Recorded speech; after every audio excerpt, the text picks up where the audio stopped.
Bismillahirrahmanirrahim. Assalamualaikum warahmatullahi wabarakatuh. Kembali lagi dengan saya Firdaus Fitri Mawardah, NIM E 2019-199 dari kelas Perbankan Syariah 2. Untuk video tanggapan kali ini saya akan menanggapi 5 video dari teman saya untuk memenuhi tugas UAS mata kuliah Ekonomi Makro Islam dari Bapak Dr. Wadud Nafis LCMEI.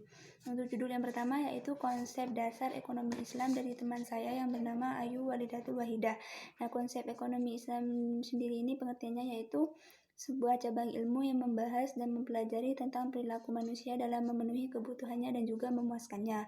Sementara perbedaan antara ekonomi Islam, kapitalis, dan sosialis yaitu ekonomi Islam bersumber dari Al-Quran, As-Sunnah, Ijma' dan Qiyas. Sementara kapitalis dan sosialis bersumber dari pemikiran manusia.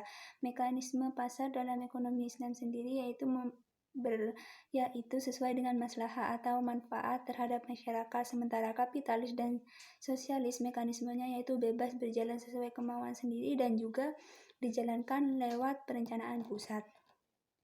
Dasar-dasar ekonomi Islam itu yang pertama yaitu tauhid, keesaan Allah, terus yang kedua as-siddiq dan amanah yaitu kejujuran dan tanggung jawab, terus yang ketiga mengakui hak milik, terus yang keempat al-adalah atau keadilan, terus yang kelima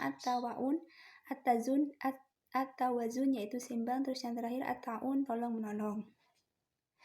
Untuk video yang kedua yaitu judul dari teman saya yang bernama Asrofu Alvin Nikmah tentang ekonomi tertutup tanpa kebijakan pemerintah.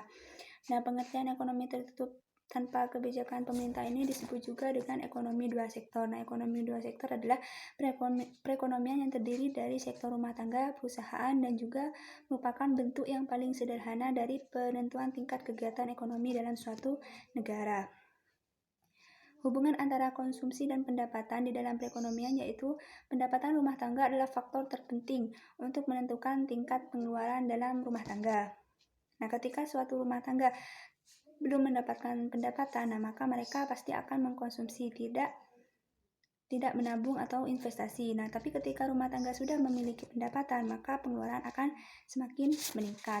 Untuk video yang ketiga yaitu ekonomi terbuka atau perekonomian 4 sektor dari teman saya yang bernama Debbie Holilatul Umaroh. Nah, pengertian ekonomi terbuka ialah perekonomian suatu negara yang terlibat luas dalam perdagangan antar negara. Nah, hampir seluruh negara mengikuti perekonomian terbuka dengan ikut di dalam perdagangan internasional atau kegiatan ekspor impor yang artinya mereka itu melaksanakan kegiatan ekspor impor. Terus yang kedua, konsekuensi dari perekonomian terbuka sendiri ini yaitu ada pasar keempat di dalam suatu perekonomian yaitu luar negeri. Nah, adanya pasar luar negeri mempunyai konsekuensi yang lebih lanjut terhadap pasar lainnya yang menyangkut 3 konsep yaitu permintaan agregat, jumlah uang yang beredar, dan yang terakhir harga barang dan jasa.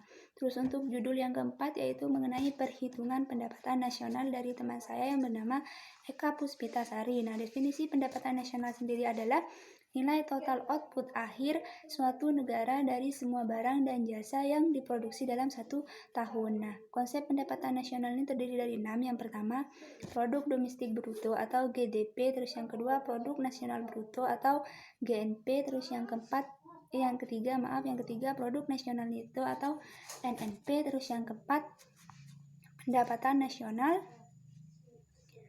neto atau PNN, terus yang terakhir pendapatan perseorangan dan pendapatan yang siap dibelanjakan.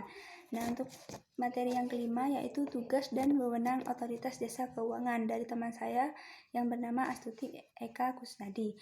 Nah, pengertian OJK sendiri adalah sebuah lembaga negara yang memiliki fungsi dan tugas dalam penyelenggaraan dan sistem pengaturan serta pengawasan sistem keuangan OJK. Di antara lainnya yaitu yang pertama perbankan, terus yang kedua pasar modal, terus yang ketiga asuransi, yang keempat dana pensiun, dan yang kelima dana pembiayaan lainnya. Nah, asas-asas dalam otoritas jasa keuangan ini yang pertama yaitu asas independensi, terus yang kedua asas kepastian hukum, dan yang ketiga asas kepentingan umum, yang keempat asas keterbukaan, terus yang kelima asas profesionalisme, terus yang keenam asas integritas, dan yang ketujuh asas akuntabilitas. Nah, sementara tugas OJK sendiri yaitu mengatur dan mengawasi lembaga keuangan di berbagai lembaga keuangan dan pembiayaan lainnya.